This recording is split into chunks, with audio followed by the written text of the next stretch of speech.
Boa tarde, pessoal. Para os seguidores que não viram meu vídeo anterior, que eu falei, eu e o Guilherme, aliás, né, sobre os valores, o mesmo aparecerá na descrição da tela e no vídeo. Hoje, a gente vai falar um pouquinho mais sobre o assunto dos valores, só que relacionando a educação.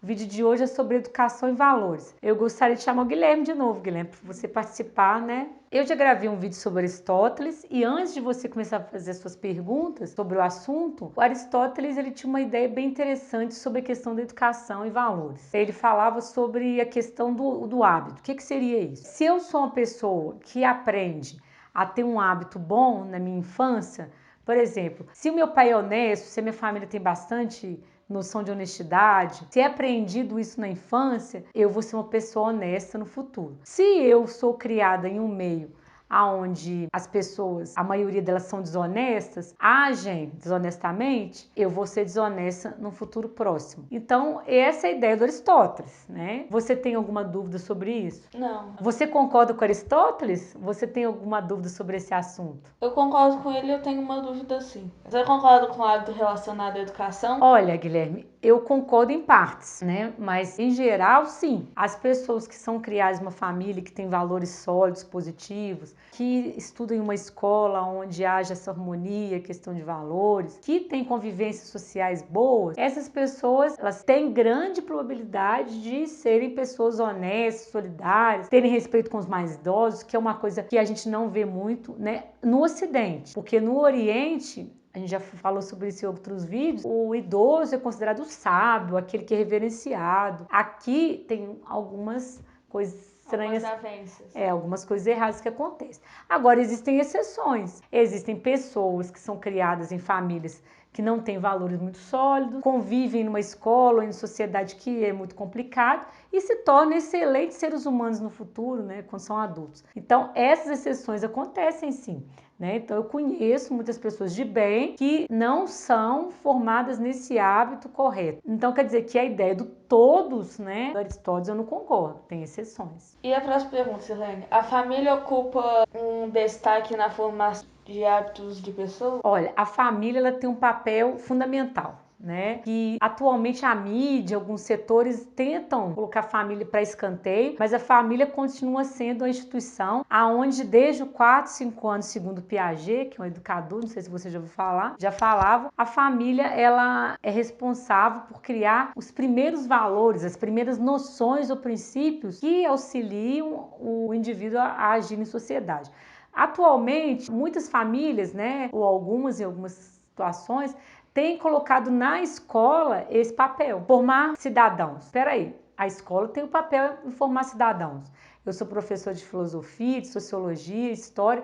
Eu sei dessa parcela de cooperação que a escola dá para a família. Mas a escola ela vai fazer debates, ajudar nessa formação, vai fazer com que a pessoa melhore enquanto cidadão, tenha posturas mais éticas, mas ela vai também ter a responsabilidade dos estudos, fazer com que a pessoa aprenda vários estudos. Então a família tem essa responsabilidade de criar a base dos valores das pessoas. Se você concorda. Eu acho que sim, a família que tem assim o maior destaque para fazer isso. Silvane, e a terceira pergunta. Você acha que a família moderna perdeu o seu papel com a saída das mulheres para o mercado de trabalho? Olha, Guilherme, em alguns casos sim, que as crianças ficaram em casa, cuidadas por pessoas não muito competentes ou não muito qualificadas para isso, ou algumas foram para creches que também não eram muito preparadas.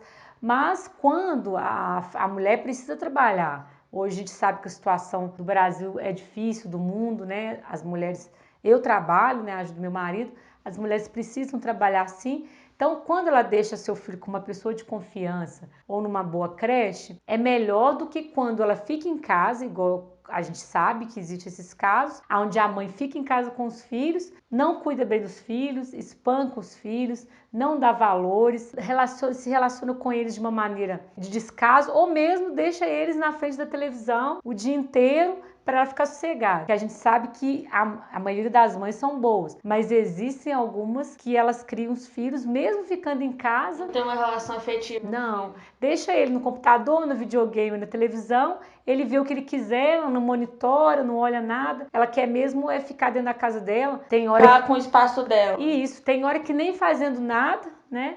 Mas deixa ele relegado a segundo plano. E tem mulheres que trabalham fora, que chegam em casa, né, dão atenção para os filhos, redobrado porque elas não estavam aí, né? Então, isso é muito relativo, né? Depende da situação. Sirlene, então você acha que as crianças atualmente, elas são influenciadas pelos meios de comunicação, internet, desenhos? Elas são influenciadas demais, né? Você sabe que desde os 2, 3 anos, as crianças já ficam na frente do videogame, do computador, do celular. De uma certa forma, elas acabam ficando muitas vezes influenciadas pela violência, né? Pelos joguinhos violentos, ou mesmo algumas coisas que acontecem nas redes sociais. A parte do momento da adolescência, tem que tomar cuidado, né, com o que elas estão vendo, né? Então, filmes, joguinhos, redes sociais, as famílias têm que monitorar, têm que tomar conta, ver, né, de uma certa forma, o que essas crianças e adolescentes estão fazendo. E muitas vezes tem criança que vai até parar no psicólogo. Eu conheci até uma que tinha medo do bonequinho do GTA. Ela parecia que ela estava dentro do jogo. Ela via como se ela estivesse vivendo o jogo do GTA. Então é meio que... Um trauma que então é o vício, né, de ficar direto ali. E a mãe depois nem entendia o que estava acontecendo porque ela não monitorava.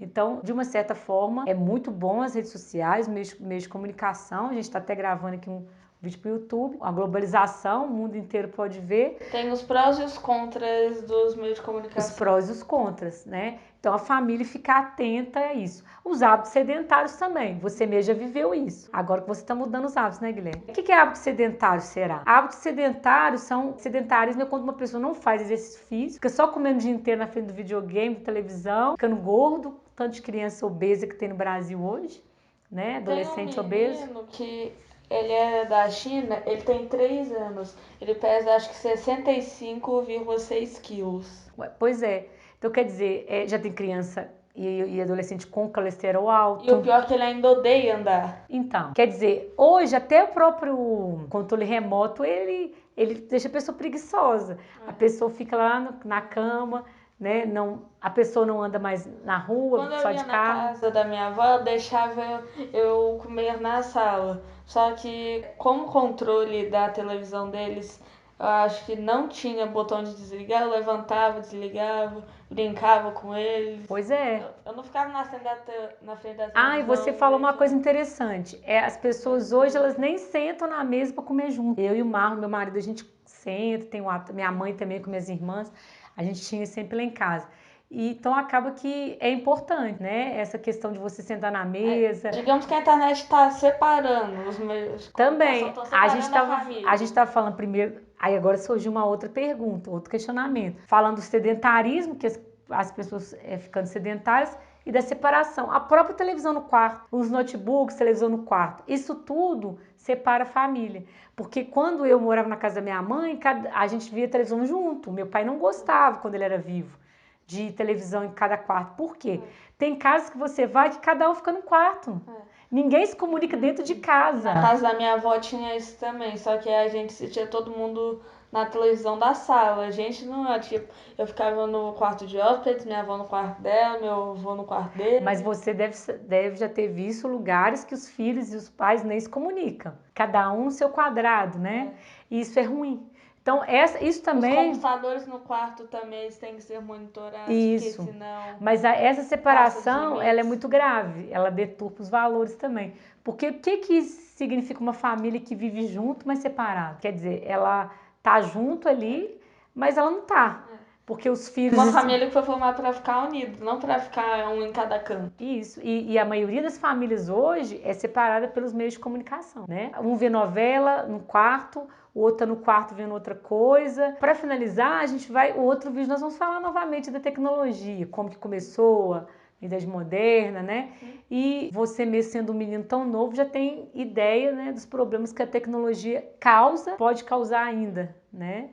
E fora que, para a gente terminar, pessoas que ficam muito na frente da tela ficam mais nervosas, dormem, têm dificuldade para dormir, né? Além de ter até problema de visão. Não sei se você já viu reportagem sobre isso, né?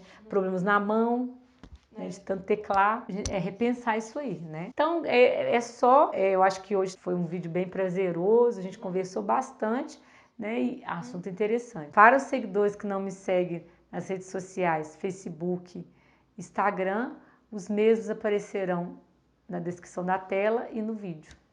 Os seguidores do meu canal que tiverem interesse em adquirir meu livro de poesia e inspirações terão grandes surpresas, pois o mesmo apresenta muitas reflexões e eleva o espírito dos leitores.